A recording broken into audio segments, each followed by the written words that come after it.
আজ দুপুরে নিরামিষ লাউ ঘন্ট করলাম বন্ধুরা, শনিবার তো। দেখো আমি কড়ার মধ্যে অল্প সর্ষের তেল দিয়েছি, আর তোমাদের সাদা জিরে আর তেজপাতা ফোড়ন দিয়ে দিলাম। দিয়ে তারপরে আমি আদা গ্রেট করে রেখেছিলাম, আদা গ্রেট দিয়ে দিলাম। দিয়ে তারপর একটু নাড়াচাড়া করে নিচ্ছি, কারণ কাঁচা আদার গন্ধটা যাতে চলে যায়। তারপরে অল্প একটু সাদা জিরের গুঁড়ো আমি দিয়ে দিলাম। দিয়ে তারপরে আবার একটু নাড়াচাড়া করে নিচ্ছি, কাঁচা মশলার গন্ধ যাতে চলে যায়।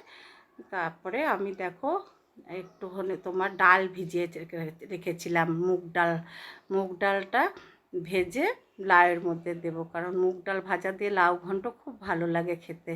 আর লাউ কুচি কুচি করে কেটে রেখেছিলাম, আর লাউয়ের সাথে কাঁচা লঙ্কাও চিড়ে রেখেছিলাম, একসাথেই দিয়ে দিলাম। দিয়ে একটু নাড়াচাড়া করে নিচ্ছি।